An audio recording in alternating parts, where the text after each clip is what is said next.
नमस्कार, स्वागत है आपका चुनाव आज तक पर। मैं हूं रवीशपाल सिंह। मध्य प्रदेश में मुख्यमंत्री कौन होगा, यह एक बड़ा सवाल है। मध्य प्रदेश विधानसभा चुनाव के नतीजे आने के बाद से ही हर कोई इस सवाल का जवाब ढूंढ रहा है। लेकिन इस बीच हम आज आपको यह बताएंगे कि क्यों आखिरकार मध्य प्रदेश में 30 साल पहले जैसी स्थिति बन गई है। यानी 30 साल पहले मुख्यमंत्री के पद को लेकर के जो लॉबिंग हो रही थी, वही लॉबिंग अब 30 साल बाद मध्य प्रदेश में भारतीय जनता पार्टी में भी देखने को मिल रही है। मध्य प्रदेश में साल 2023 के विधानसभा चुनाव की अगर हम बात करें तो भारतीय जनता पार्टी ने 163 सीटें जीतकर एक तरीके से अपनी ही पुराने रिकॉर्ड को तोड़ने की कोशिश की है। साल 2003 था जब उमा भारती के अगुवाई में भारतीय जनता पार्टी ने प्रचंड बहुमत के साथ मध्य प्रदेश में सरकार बनाई थी, कांग्रेस की 10 सालों की दिग्विजय सरकार को हराने के बाद।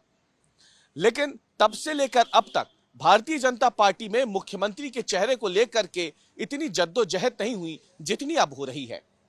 आज की तारीख में भारतीय जनता पार्टी में मुख्यमंत्री चेहरे के कई सारे दावेदार हैं, लेकिन यही स्थिति कांग्रेस के भीतर भी, यानी आज से 30 साल पहले साल 1993 में देखने को मिली थी। साल 1993 में जब कांग्रेस में मुख्यमंत्री के चेहरे को लेकर के जद्दोजहद चल रही थी तो उसमें कई सारे नाम सामने आए थे और आखिरकार में इनमें से दिग्विजय सिंह और श्यामचरण शुक्ल, इन दोनों के बीच में एक तरीके से जब फैसला नहीं हुआ तो वोटिंग के जरिए मध्य प्रदेश का मुख्यमंत्री चुना गया था। वोटिंग में दिग्विजय सिंह ने बाजी मारी थी और दिग्विजय सिंह 1993 और साल 1998 लगातार 10 सालों तक फिर मुख्यमंत्री बने रहे और 2003 में कांग्रेस सत्ता से बेदखल हुई। तब दिग्विजय सिंह भी मध्य प्रदेश के मुख्यमंत्री पद से आउट हो गए थे। लेकिन अब 30 साल बाद साल 2023 में यही स्थिति भारतीय जनता पार्टी में देखने को मिल रही है, जो कैडर बेस्ड पार्टी मानी जाती है। भारतीय जनता पार्टी में कई सारे नाम हैं इस समय जो मुख्यमंत्री पद के दावेदार हैं। एक तरफ शिवराज सिंह चौहान हैं जो वर्तमान में मुख्यमंत्री हैं और जिनकी अगुवाई में भारतीय जनता पार्टी ने 18 सालों की सरकार के बावजूद एक प्रचंड बहुमत वाली सरकार बनाने का रास्ता साफ कर दिया है। शिवराज सिंह चौहान के अलावा कई सारे दूसरे नाम भी हैं जो इस समय मुख्यमंत्री की रेस में एक तरीके से देखा जाए तो काफी आगे चल रहे हैं। इनमें शिवराज सिंह चौहान के बाद अगर हम बात करें तो सबसे ऊपर नाम आता है प्रहलाद सिंह पटेल का। प्रहलाद सिंह पटेल नरसिंहपुर से विधायक चुने गए हैं। वो मोदी कैबिनेट में राज्य मंत्री थे, उनका इस्तीफा दिलवा दिया गया है। सांसद से भी वो इस्तीफा दे चुके हैं।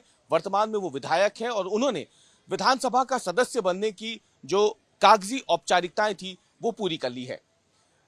आपको बताएं, प्रहलाद पटेल के अलावा जिन नामों पे सबसे ज्यादा इस समय जोर है वो कैलाश विजयवर्गीय, ज्योतिरादित्य सिंधिया, वीडी शर्मा और नरेंद्र सिंह तोमर हैं।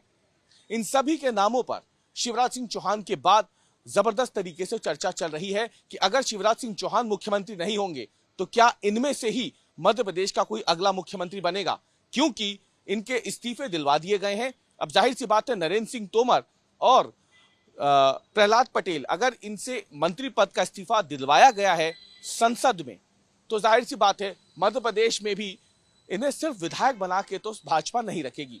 ये कई सारे वरिष्ठ नेता हैं भाजपा के और जाहिर सी बात है अगर इन्होंने सांसदी छोड़ी है तो मध्य प्रदेश विधानसभा में इनके लिए कोई बहुत बड़ा पद जो है वो इंतजार जरूर कर रहा होगा। लेकिन वो क्या पद है? क्या वो मध्य प्रदेश का मंत्री पद है या फिर मुख्यमंत्री का पद है? इसके अलावा देखा जाए तो ज्योतिरादित्य सिंधिया भी हैं जो रेस में काफी आगे चल रहे हैं। ज्योतिरादित्य सिंधिया ओबीसी चेहरा तो है ही, लेकिन इसके साथ ही वो युवा भी हैं। मोदी कैबिनेट में फिलहाल वो नागरिक उड्डयन मंत्रालय संभाल रहे हैं। माना जा रहा है कि ग्वालियर चंबल अंचल में भारतीय जनता पार्टी ने जो अब तक का सबसे बेहतरीन प्रदर्शन किया है उसके पीछे ज्योतिरादित्य सिंधिया का प्रभाव है, क्योंकि वो ग्वालियर चंबल से ही आते हैं और इस बात की कोशिश कांग्रेस ने भरपूर की थी कि ग्वालियर चंबल अंचल में भाजपा को तगड़ा झटका दिया जाए ताकि मध्य प्रदेश में सरकार बनाने का उसका सपना तो पूरा ना हो, इसके साथ ही ज्योतिरादित्य सिंधिया से वो बदला भी ले सके। लेकिन ऐसा हो न सका, इसलिए माना जा रहा है ज्योतिरादित्य सिंधिया भी आगे रहेंगे। ये सभी नेता बारी बारी केंद्र में अगर देखा जाए दिल्ली में भाजपा के शीर्ष नेतृत्व से लगातार मुलाकात कर रहे हैं। प्रहलाद पटेल मिल चुके हैं जेपी नड्डा से, अमित शाह से, नरेंद्र तोमर मिल चुके हैं।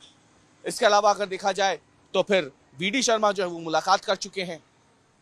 शिवराज सिंह चौहान अब तक भोपाल से बाहर, मतलब मध्य प्रदेश से बाहर नहीं गए हैं। शिवराज सिंह चौहान बार बार कह रहे हैं कि वो दिल्ली नहीं जाएंगे, इसके मायने कई सारे निकाले जा सकते हैं, लेकिन इतना जरूर है कि शिवराज सिंह चौहान लगातार मध्य प्रदेश में सक्रिय रहकर आलाकमान को यह संदेश देने में जुटे हुए हैं कि एमपी में वो रहना चाहते हैं, एमपी के बाहर नहीं जाना चाहते हैं और एमपी में उनकी लोकप्रियता भी बरकरार है। और शायद यही वजह है कि उनकी लोकप्रियता के चलते और प्रधानमंत्री नरेंद्र मोदी की गारंटी के चलते मध्य प्रदेश में 18 सालों की सरकार के बावजूद कांग्रेस भारतीय जनता पार्टी, क्षमा कीजिएगा, भारतीय जनता पार्टी जो है वो इतने प्रचंड बहुमत के साथ सत्ता में आई है।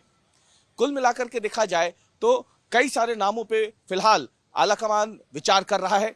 मध्य प्रदेश में मुख्यमंत्री कौन होगा, इसके लिए पर्यवेक्षकों की नियुक्ति कर दी गई है। इनमें हरियाणा के मुख्यमंत्री मनोहर लाल खट्टर हैं, ओबीसी मोर्चा के अध्यक्ष के लक्ष्मण हैं, तो वहीं आशा जो है वो भी इनकी बनाई गई है। देखना अब ये है कि पर्यवेक्षक जब मध्य प्रदेश आएंगे, भोपाल आएंगे, विधायकों से बातचीत करेंगे, तो कौन सा नाम सीएम पद की रेस में सबसे मजबूत दावेदारी के तौर पर उभरता है। लेकिन इस बीच में 30 सालों के बाद ही सही एक बार फिर से मध्य प्रदेश में मुख्यमंत्री पद के लिए जो लॉबिंग है वो देखने को मिल रही है।